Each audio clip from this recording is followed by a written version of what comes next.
Día 21 de mayo, miércoles. Desembarcan en Pisagua 1.500 bolivianos conducidos en el transporte Oroya. Día 2 de noviembre, domingo, Día de Difuntos. Después de la destrucción total de la Armada peruana, la escuadra chilena en número de 20 buques con 10.000 hombres de desembarco bombardea el puerto de Pisagua e intenta el desembarco de tropas. El plan de desembarco de Pisagua fue minuciosamente concebido por parte del Estado Mayor chileno.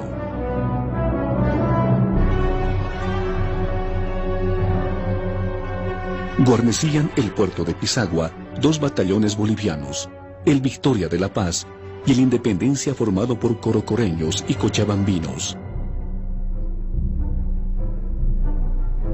Los coroneles Juan Granier y Pedro Vargas dirigen valerosamente la defensa.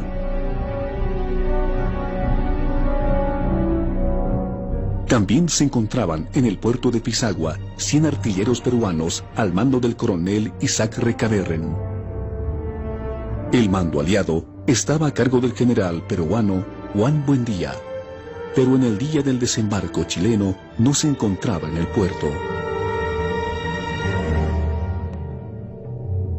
El bombardeo chileno ocasionó el despliegue inmediato de los 2 batallones bolivianos que bajaron por las laderas hasta el puerto y, estando incluso con el agua hasta el pecho, comenzaron la defensa de Pisagua.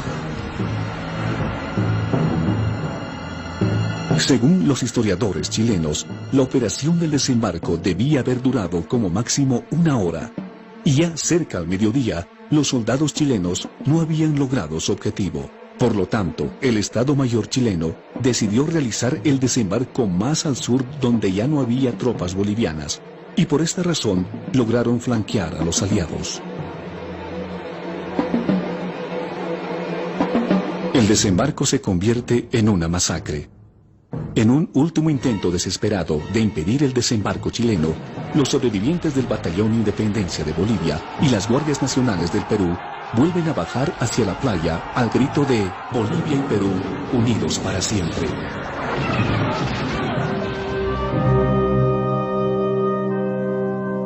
El combate duró hasta entrada la tarde y los pocos sobrevivientes iniciaron la retirada subiendo hasta la cima de la serranía, donde se reorganizaron en la estación de ferrocarril. Pisagua fue la primera batalla de la Guerra del Pacífico en la que tuvieron contacto por primera vez soldados bolivianos y chilenos. No sería la única en una guerra que tendría combates y batallas aún más dramáticas. Con tu llegada todo ha cambiado, lo oscuro se ha convertido en claro. Del ejército boliviano. El ejército boliviano, a partir del gobierno de el mariscal José Vallivian, fue disminuyendo sus números como política de Estado.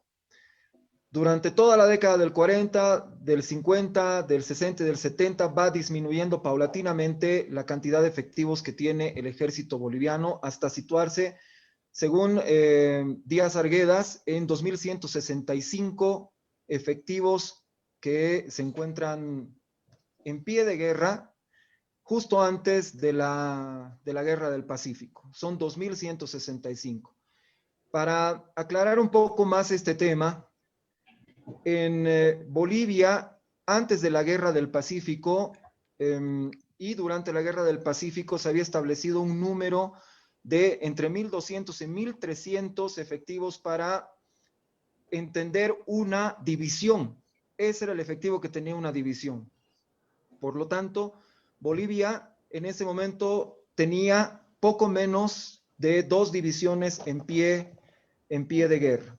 Ahora, ¿qué era lo que tenía en ese momento? Pues solamente había una unidad militar que se encontraba con un equipo que era razonablemente bueno, y ese era el primero de línea, o el primero de la guardia, que es actualmente llamado el Regimiento Colorados, batallón en ese momento, que tiene fusiles Remington para la época, y era la única unidad que se encontraba en condiciones de poder afrontar el conflicto con alguna solvencia. el resto de las unidades no tenía armamento actualizado, aunque sí tenía un armamento ya caduco, pero sí lo tenía. La caballería en ese momento no tenía caballos lo suficientemente buenos como para enfrentar el conflicto, y es ya durante la guerra que tienen que comprarse caballos para poder satisfacer a la caballería. La artillería creo que es la que tiene la peor situación de todas. Solamente teníamos 2 cañones en ese momento, y ya dentro del conflicto vamos a tener que hacer adquisición de nuevo armamento. Entonces, esa era la situación en la que se encontraba el ejército boliviano. Con tu llegada todo ha cambiado. Ya que hablas del estado de ánimo, yo tengo que decir que el estado de ánimo era terrible en el momento en el que se comienzan a desarrollar las acciones militares, y cuando tiene lugar, o poco antes de que tenga lugar los eventos de Pisagua. ¿Y por qué el estado de ánimo es terrible? Primero, estábamos en guerra con Chile. Bolivia estaba en guerra con Chile desde el 14 de febrero de 1879. Desde el principio de año ya le veníamos advirtiendo al gobierno peruano de que la guerra estaba encima, de que los buques chilenos estaban transitando delante de los puertos bolivianos, que en cualquier momento se iba a desatar la guerra y que era necesario tomar las previsiones necesarias como para poder enfrentar el conflicto que ya estaba encima. Pero el Estado peruano decidió primero hacer de oídos sordos, y después se le ocurrió, ya cuando sucede la invasión el 14 de febrero, cuando se produce el desembarco, para ser precisos, de las tropas chilenas en Antofagasta el 14 de febrero, se le ocurre al Estado peruano mandar a una misión diplomática a Chile para tratar de mediar en el asunto, cuando específicamente el Tratado de 1873 de defensa estaba pues precisamente para activarse en el momento de que una de las partes fuese agredida militarmente, lo cual estaba sucediendo ya desde principios de 1879 con los buques chilenos en costas bolivianas, y ya con tropas chilenas el 14 de febrero de 1879. Entonces, eso para nosotros es dejarnos abandonados. Es decir, tenemos que comenzar la guerra en esa situación. ¿Por qué necesita Bolivia del Perú? ¿Por qué necesita activar? No necesita Bolivia del ejército peruano. Necesita de la armada peruana. Necesita los buques peruanos. ¿Por qué? Porque hasta el 23 de marzo de 1879, en que se ocupa Calama, Chile ya ha controlado no solamente todo el territorio boliviano del litoral, sino que ha controlado la única vía de acceso que existe desde el interior de Bolivia hacia la costa del Océano Pacífico. Bolivia ya no puede llevar un ejército desde su territorio interior hasta la costa, porque Chile controla el único camino por el que puede pasar un ejército. Entonces necesitamos desesperadamente los barcos peruanos para poder transportar nuestras tropas, y además generar algún tipo de sorpresa, es decir, desembarcar en alguna parte que pueda ser accesible mejor para poder enfrentar al ejército chileno. Pero mientras tanto, lo que está haciendo el Estado peruano es tratar de solucionar esto diplomáticamente, cuando debería haberse movilizado. Yo quiero señalar una cosa. El 23 de marzo de 1879 se produce el combate de Calama. Calama es importante por muchos aspectos. Por ahí pasa el principal camino, como les decía, del litoral al interior. Pero además Calama está justo en la frontera entre Bolivia y Perú. Está al ladito del río Loa. ¿Y cómo puede ser que el Estado peruano, con el ejército chileno ahí detrás del río Loa, no esté haciendo absolutamente nada? Si ya prácticamente no había absolutamente ninguna barrera entre el ejército chileno y el territorio peruano. Por eso es importante Calama, porque está ahí a la puerta del Perú, y el Perú no está haciendo absolutamente nada.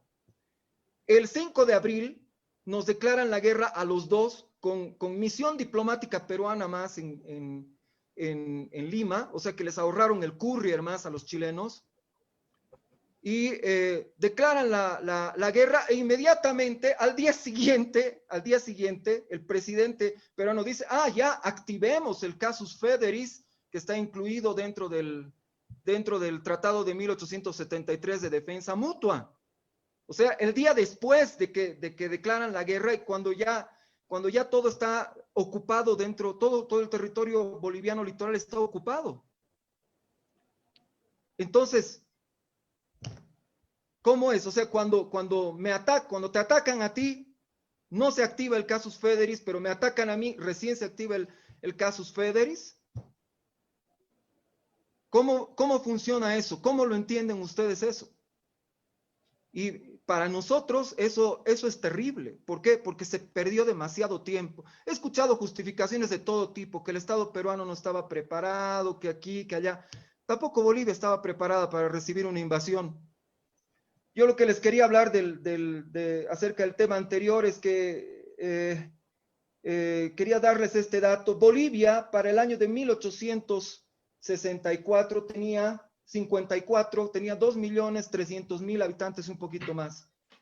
Para 1882 en el censo, Bolivia tiene, después de la guerra, después de las acciones militares, en 1882 Bolivia tiene 1.097.000 ciudadanos.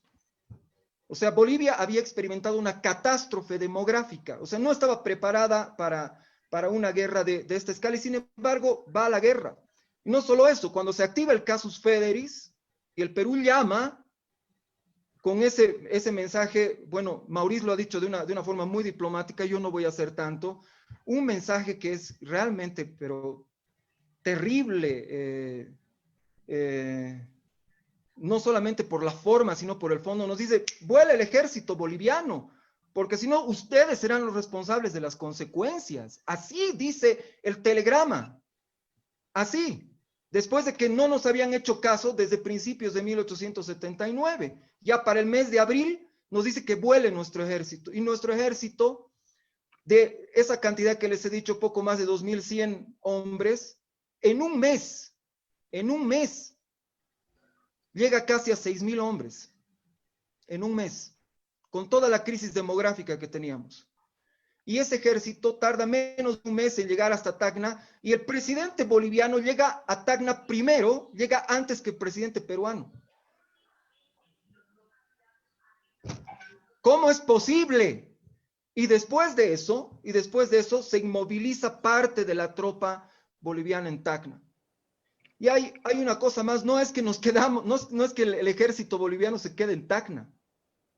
Ni bien llega, el ejército boliviano lo descuartiza. El presidente peruano lo descuartiza el ejército boliviano. Lo descuartiza.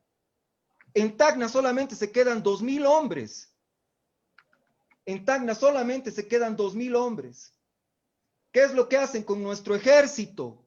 Que estaba instruido para operar como una sola unidad, que no podía operar de otra manera. ¿Qué es lo que hacen con nuestro ejército?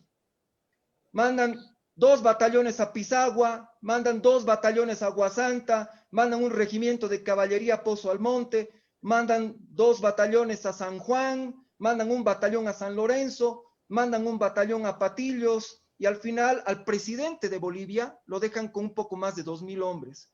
O sea que el ejército boliviano no estaba en Tacna. Había una división reforzada en Tacna.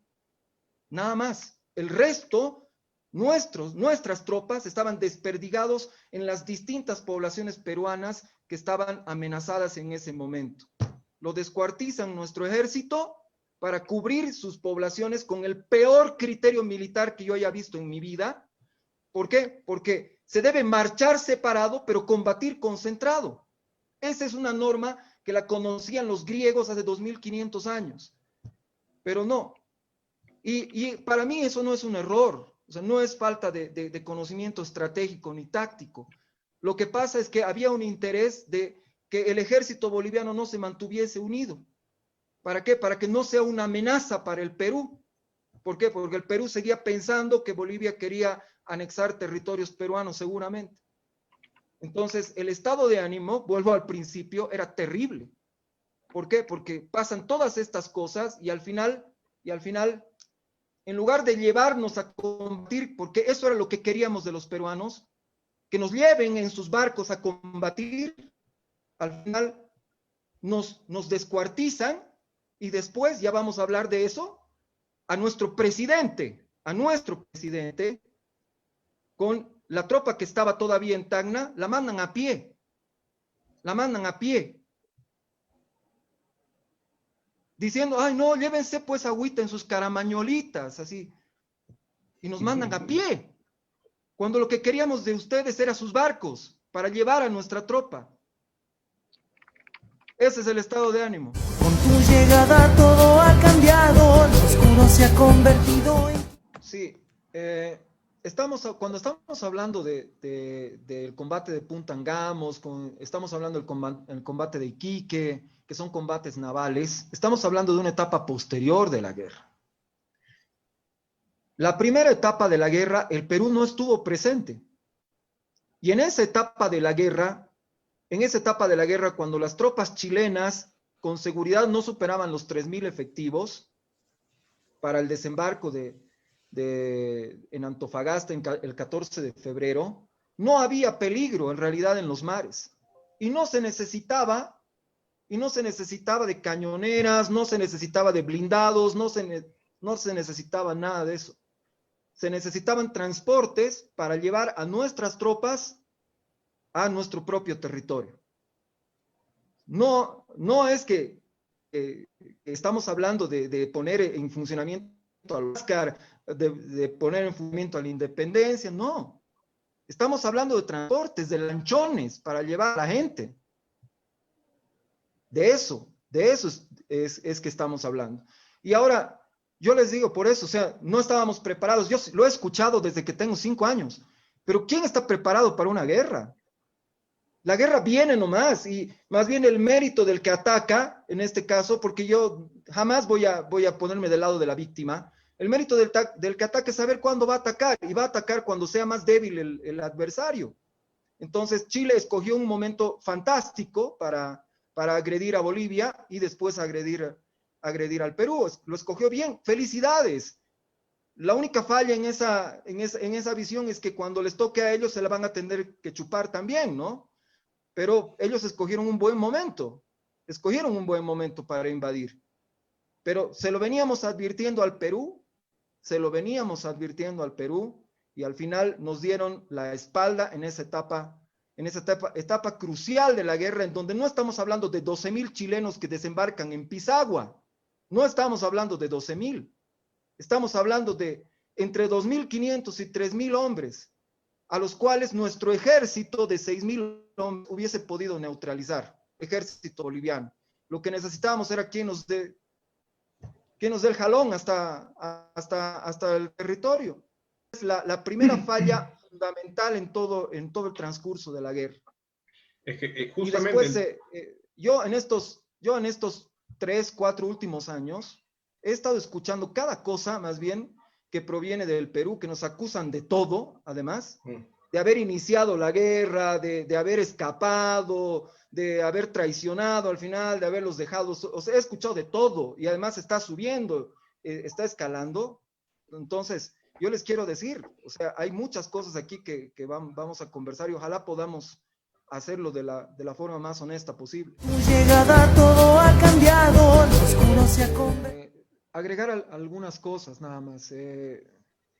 Es muy frecuente, sobre todo cuando se le sigue el proceso a Buendía, echar la culpa a las tropas bolivianas acerca de las cosas que van saliendo mal. No hay gente que esté escapando. ¿Por qué? Porque tienes a las tropas chilenas llegando por el mar y tienes toda la población ardiendo a tus espaldas. Por eso es que las tropas bolivianas, sobre todo, están peleando en el mar con el agua hasta la cintura. Por eso, para poder escapar también de la población que está ardiendo atrás. El Independencia queda con 44 sobrevivientes. 90% de bajas queda al final después del desembarco, 90%. Toda la segunda división boliviana es prácticamente aniquilada, toda la segunda división. Se piden refuerzos, pero es de otras divisiones, de otras unidades que están por ahí. No es milicia lo que está peleando ahí. No es el Victoria y el Independencia, no son milicias, son guardias nacionales. Son personas que durante la semana tienen una vida normal, pero que en el fin de semana o en ciertos momentos del día reciben instrucción militar. Y en la historia de Bolivia durante el siglo XIX la importancia de estas guardias nacionales va a ser muy grande. Tienen una excelente formación militar. De hecho, Bolivia tiene una guerra con la Argentina cuando existe todavía la Confederación Boliviano-Peruana y van a ser estas guardias nacionales prácticamente las que van a derrotar a la Argentina. Entonces, la formación militar es buena, la moral es alta y al final eso es lo que produce el alto grado de bajas que hay en la batalla de Pisagua. Y es una cosa que a nosotros los bolivianos nos parece increíble que Buendía, mirando lo que está sucediendo desde la montaña, viendo cómo se está desarrollando la batalla, el desembarco, después de la segunda oleada, ya para la tercera, no es capaz de replegar a esas unidades que ya no tienen con qué combatir. Es absurdo, o sea, lo que hace Buendía es dejar que aniquilen a toda la segunda división boliviana, ¿sabe Dios para qué? Porque ni siquiera se tomó el trabajo de destruir el ferrocarril, porque como mínimo, si vas a sacrificar una división completa, que además no es tuya, es de otro país, como mínimo tienes que inmovilizar a ese ejército que está desembarcando, ¿no? Que se va a utilizar el mismo ferrocarril peruano para poder instalar a las tropas en Jaspampa después, que son las tropas que van a quedar delante de Daza en Camarones. Entonces, ni siquiera se utiliza bien el sacrificio de las tropas bolivianas que están en Pisagua durante esa jornada, sino que se cometen una serie de errores, estando el comandante ahí mirando lo que está sucediendo. ¿Y cómo no va a molestar eso si después hay acusaciones del propio Buendía acerca del comportamiento? Y hay autores peruanos que ni siquiera mencionan que son batallones bolivianos los que están peleando ahí. Entonces, yo quisiera saber si ustedes saben por qué este hombre, viendo después de que ya han sucedido dos oleadas, no retira a las tropas, sabiendo que no puede mandar refuerzos, no las retira para que puedan salvarse de la inmolación. Y al final tengamos ese resultado de 90% de bajas fundamentalmente bolivianas y una división boliviana completa aniquilada en Pisagua, que es la segunda división. Llegada todo ha cambiado, lo oscuro se ha convertido. Este tema es sumamente importante. Es sumamente importante. Yo quiero comenzar donde había terminado al principio. Lo que necesitábamos del Perú eran los barcos para poder desplazarnos. Al final, lo que les decía, nuestro presidente, con lo que quedaba del ejército boliviano en Tacna, tiene que movilizarse por el desierto más seco del mundo, a pie, tiene que movilizarse para reunirse con Buendía. Y el presidente del Perú sabía que era peligroso, y eso es lo que le dice finalmente en el telegrama, ¿no? Es innecesario y peligroso que usted avance. Sabía desde el principio que era peligroso que lo haga. El plan en el papel era excelente. ¿Por qué? Porque a la fuerza de Buendía tenía que incorporarse la quinta división que debía marchar desde Potosí, y también debía incorporarse supuestamente el ejército boliviano que tenía que venir desde Tacna al mando del presidente que es Daza. En el trayecto, el ejército boliviano sufre la pérdida del 10% de toda su tropa. De los 2.000 que tenía, 200 quedan en el camino. De tal forma que en Camarones solamente hay 1.800 tropas bolivianas. En ese momento el presidente de Bolivia, que es Daza, decide que la infantería regrese, pero él no regresa. Daza se queda en la población se queda al mando de la caballería boliviana. Solo la infantería retorna hacia Arica. Entonces, en esa contramarcha de la que se habla, no está presente Daza. Daza avanza hacia Tana, que era donde se tenía que reunir con Buendía, y es Buendía el que no llega a Tana. Buendía es el que no llega al punto de reunión que era Tana. Buendía no llega. Pero acá vamos a tener la nobleza que nunca han tenido con nosotros, con los bolivianos. Nosotros sabemos por qué no llega Buendía a Tana. Y sabemos por qué Daza decide no avanzar más allá. Una cosa importante que hay que entender de Camarones es que allí había una estación telegráfica. Y por una razón que no entiendo hasta el día de hoy, durante la Guerra del Pacífico no se cortan los cables del telégrafo. Entonces todas las comunicaciones de todos las están escuchando todos. Las comunicaciones chilenas las escuchan los peruanos, las comunicaciones peruanas las escuchan los chilenos, y cuando Daza llega a Camarones, con toda seguridad que escuchó también las comunicaciones que estaban yendo y viniendo. Para el momento en el que está marchando Daza hacia el sur, ya el presidente del Perú había ordenado 2 veces a Buendía atacar a las fuerzas chilenas. Ya había ordenado 2 veces, y Buendía se había resistido a atacar en esas 2 oportunidades. O sea que el presidente del Perú no estaba esperando que Daza llegue a reunirse con Buendía. Y muy probablemente Daza haya escuchado por lo menos una de esas comunicaciones, en la que el presidente del Perú le está ordenando a Buendía que ataque a las fuerzas chilenas. Entonces, ahí hay una situación muy rara que a mí me parece tremendamente extraña: mandar a lo que queda del ejército boliviano. El resto ya está al mando de Buendía. El resto del ejército boliviano ya está al mando de Buendía, ya está repartido en distintas poblaciones peruanas. No hay excusa para decir que no estuvieron, estaban al mando ya de Buendía. Y la parte de la tropa que está al mando de Daza, como les digo, solamente 1800 llegan hasta Camarones. ¿Qué hay delante de Camarones? Y eso de repente no lo sabe la gente, especialmente no lo saben en el Perú.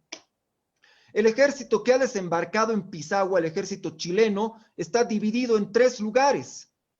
Está dividido entre Pisagua, Pozo Almonte y Jaspampa, en cantidades más o menos similares. El ejército chileno está dividido en 3 partes. Cada una de esas partes tiene alrededor de 4000 hombres.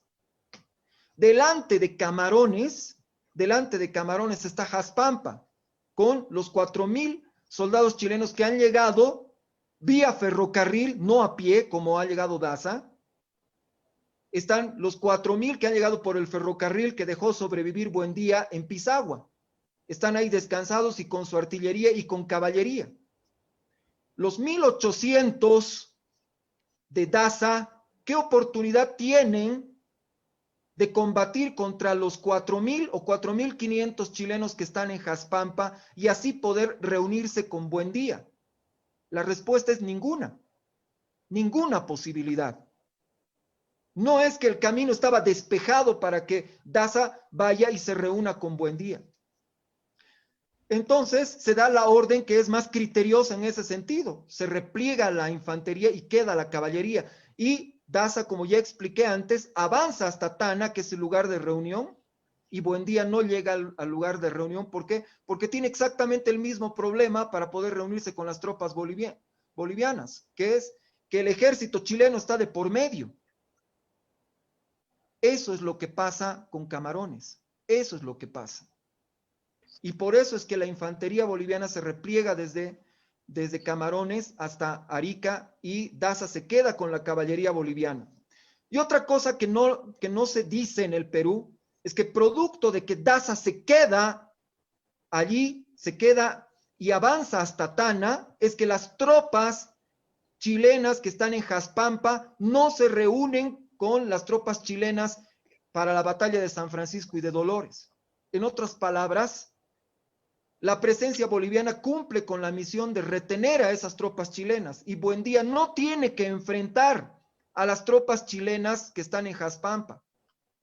De hecho, durante toda la mañana del día de la batalla de San Francisco, Buendía tiene una superioridad de 2-1 con respecto a las tropas chilenas. Y las tropas de Jaspampa jamás, las tropas chilenas de Jaspampa jamás van a llegar a incorporarse al resto del ejército chileno en la batalla de San Francisco. ¿Y todo por qué? Porque Daza avanza hasta Tana y está presente ahí, y las tropas chilenas quedan en ese lugar inmovilizadas. Esa es la verdad de Camarones, y la explica con total certeza Eliodoro Camacho, que luego combate en la batalla de Tacna, y explica de esa manera, y Camacho no es amigo de Daza, no tiene nada a favor de Daza, pero él explica exactamente qué es lo que sucede allí. Y que la decisión que toma Daza es la decisión más criteriosa que se podía tomar en esas circunstancias. Lo más importante para mí desde el principio es por qué lo que queda del ejército boliviano en Tacna tiene que ir a pie por el desierto más seco del mundo hasta Camarones, ¿no? Y luego todavía nos echan la culpa a nosotros de que nos replegamos. Y la otra pregunta que me queda es ¿por qué Buendía no acata las 2 órdenes que recibe de su presidente para atacar a las fuerzas chilenas antes de que Daza llegue a reunirse con él? ¿Por qué no lo hace? Gracias. Con tu llegada todo ha cambiado, lo oscuro se ha convertido en claro, la vida por fin de mí se ha acordado, pasaron las tristezas y amarguras, la la la la la la la la la la la la la la la la la.